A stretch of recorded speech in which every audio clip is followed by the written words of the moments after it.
Hello friends, आपका स्वागत है हमारे चैनल धार्मिक जिंदगी कहानियाँ में।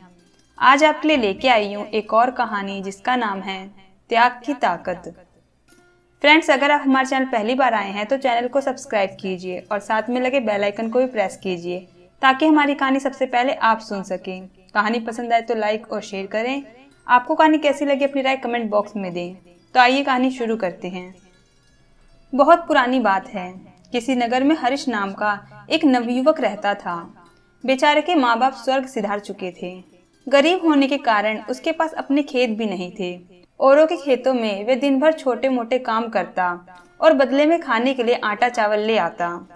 घर आकर वे अपना भोजन तैयार करता और खा पीकर सो जाता। जीवन ऐसे ही संघर्षपूर्ण था। ऊपर से एक और मुसीबत उसके पीछे पड़ गई। एक दिन उसने अपने लिए 4 रोटियां बनाई, हाथ मुंह धोकर वापस आया, तब तक 3 ही बची। दूसरे दिन भी यही हुआ। तीसरे दिन उसने रोटी बनाने के बाद उस स्थान पर नजर रखी। उसने देखा कि कुछ देर बाद वहां एक मोटा सा चूहा आता है और एक रोटी उठाकर वहां से जाने लगता है। हरीश तैयार रहता है। वह फौरन चूहे को पकड़ लेता है। चूहा बोला, भैया, मेरी किस्मत का क्यों खा रही हो? मेरी चपाती मुझे ले जाने दो। तुझे ले जाने दी तो मेरा पेट कैसे भरेगा? मैं पहले से ही अपने जीवन से परेशान हूँ। ऊपर से अब पेट भर खाना भी ना मिले तो मैं क्या करूँगा? ना जाने मेरे जीवन में खुशहाली कब आएगी। हरीश बोला।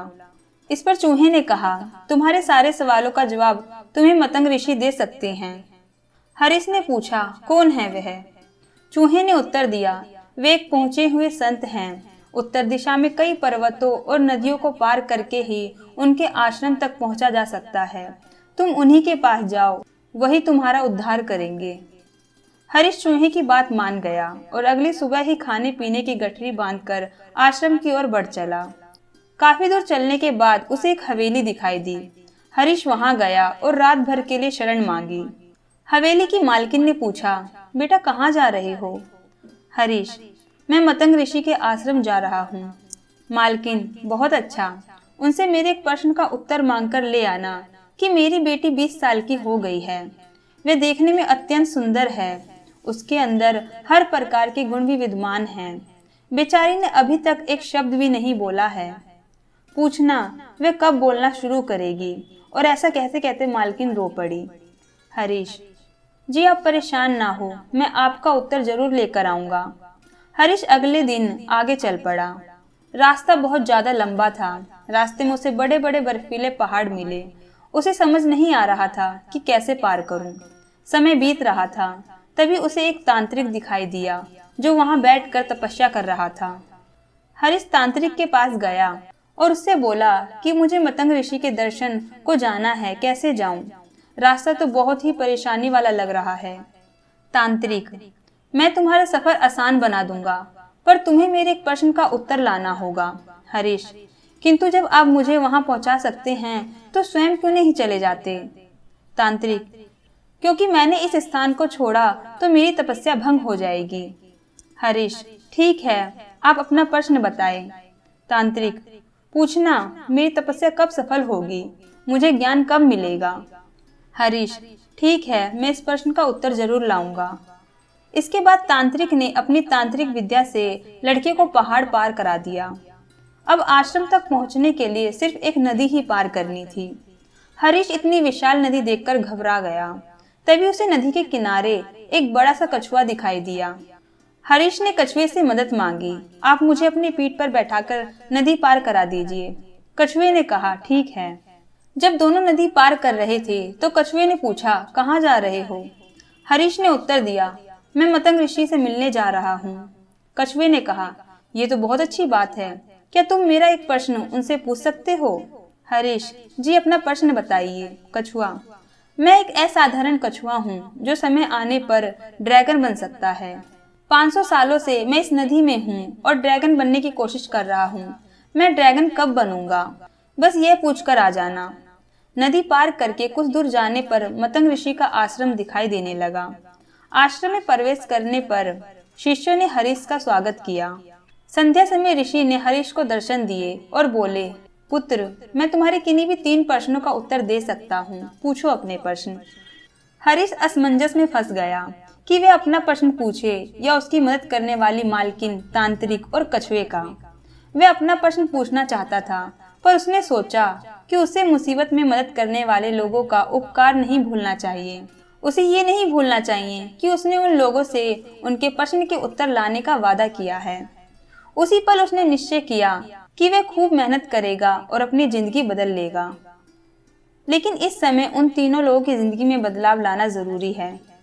और ये सोचते सोचते उसने ऋषि से पूछा, हवेली के मालिक की बेटी कब बोलेगी?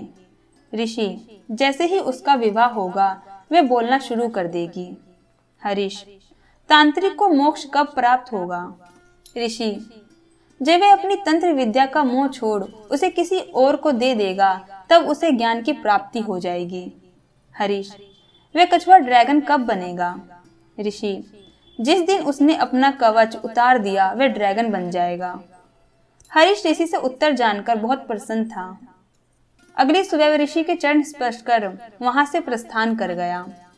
वापस रास्ते में कछुआ मिला। उसने हरीश को नदी पार करा दी और अपने प्रश्न के बारे में पूछा। तब हरीश ने कछुए से कहा कि भैया, अगर तुम अपना कवच उतार दो तो तुम ड्रैगन बन जाओगे। कछुए ने जैसे ही कवच उतारा उसमें से ढेरों मोती झड़ने लगे। कछुए ने वे सारे मोती हरीश को दे दिया और कुछ ही पलों में ड्रैगन में बदल गया। उसकी खुशी का ठिकाना नहीं रहा। उसने फौरन हरीश को अपने ऊपर बिठाया और बर्फीली पहाड़ियां पार करा दी। थोड़ा आगे जाने पर उसे तांत्रिक मिला।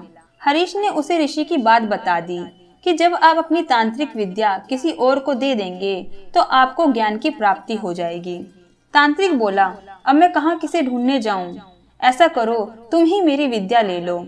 और ऐसा कहते हुए तांत्रिक ने अपनी सारी विद्या हरीश को दे दी और अगले ही क्षण उसे ज्ञान प्राप्ति की अनुभूति हो गई। हरीश वहां से आगे बढ़ा और तांत्रिक से मिली विद्या के दम पर जल्द ही हवेली पहुंच गया। मालकिन ने उसे देखते ही पूछा, क्या कहा ऋषि मतंग ने मेरी बेटी के बारे में? जिस दिन उसकी शादी हो जाएगी वह बोलने लगेगी। हरीश ने उत्तर दिया। मालकिन बोली, तो देर किस बात की? तुम इतनी बड़ी खुशखबरी लाए हो, भला तुमसे अच्छा लड़का उसके लिए कौन हो सकता है? दोनों की शादी करा दी गई और लड़की सचमुच में बोलने लगी। हरीश अपनी पत्नी को लेकर गांव पहुंचा। उसने सबसे पहले उस चूहे को धन्यवाद दिया और अपनी नई हवेली में भी उसके रहने के लिए एक नई जगह बनवा दी। दोस्तों, कभी जीवन से हार चुके हरीश के पास आज धन दौलत, परिवार, ताकत सब कुछ था, सिर्फ इसलिए क्योंकि उसने अपने प्रश्न का त्याग किया था। उसने खुद से पहले दूसरों के बारे में सोचा था और यही जीवन में कामयाब होने का फार्मूला है। ये मत पूछिए कि औरों ने आपके लिए क्या किया, ये सोचिए कि आपने औरों के लिए क्या किया। उम्मीद है दोस्तों आपको ये कहानी पसंद आई होगी। फिर मिलती हूँ एक और नई कहानी के साथ। तब तक के लिए अपना ख्याल रखें।